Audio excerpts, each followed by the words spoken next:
G'day everyone, this is Johnny G from Wardrobe's Nights, and today I'd love to share with you some great tips on getting an easy 12-hour shield without losing too many resources.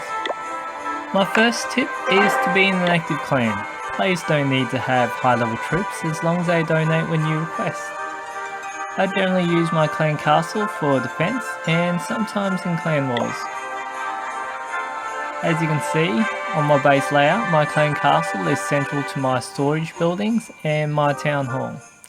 So when attackers come into the radius of my clan castle, troops will come out and give time for my defense weapons to defend my resources.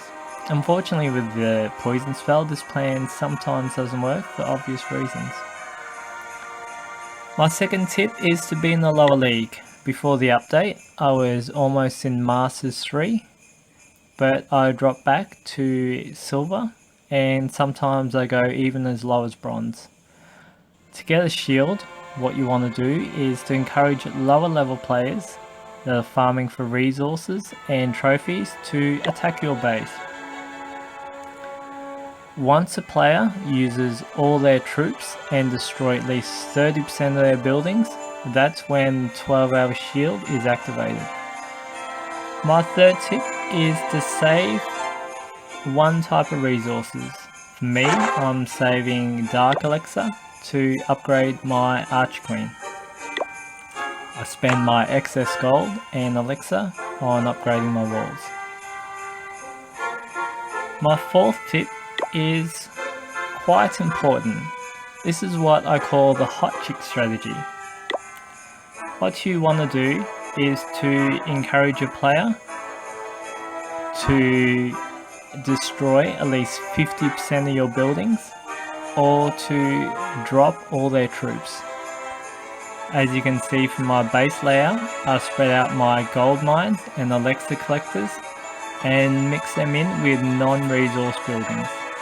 I've also dangled a bit of a carrot, upgrading one of my expos, which I've left out for players to attack to notch up their Expo Exterminator achievement.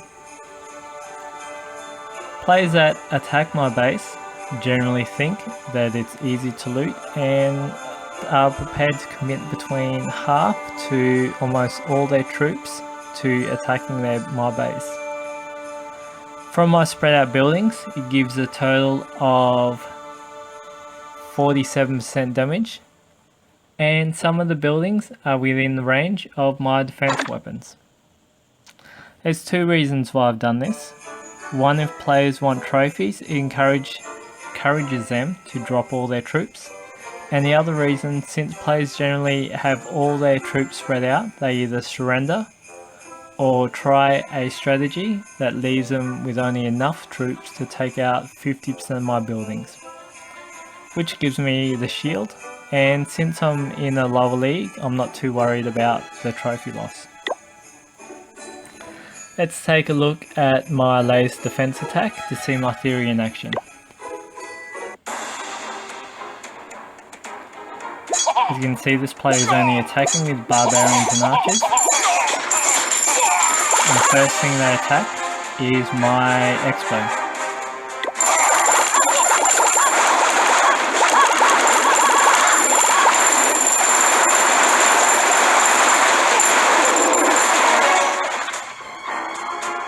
As you can see, there's less than 30 seconds left on the timer. And with that last building destroyed in the top right hand corner, you can see most of their troops converging on that corner there of my base, which I'll put a bomb. And quite similar situation on the other side of my base. So my very last tip is to always amend your traps and bombs after each major resource loss to minimise the damage from future attacks, because players will generally use the same attacks on your base if you create it in such unusual way, such as mine. As you can see here, they've committed even more troops at the 47% damage mark. And they're trying to break into my wall.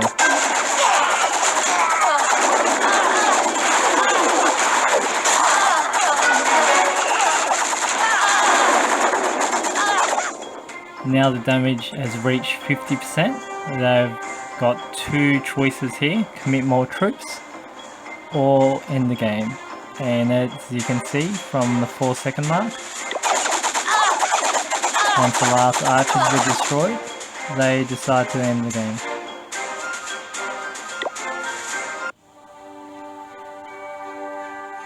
Thanks for watching. I hope these tips work well for you, and if you like what you see, don't forget to subscribe for more updates and eventually monthly gem giveaways.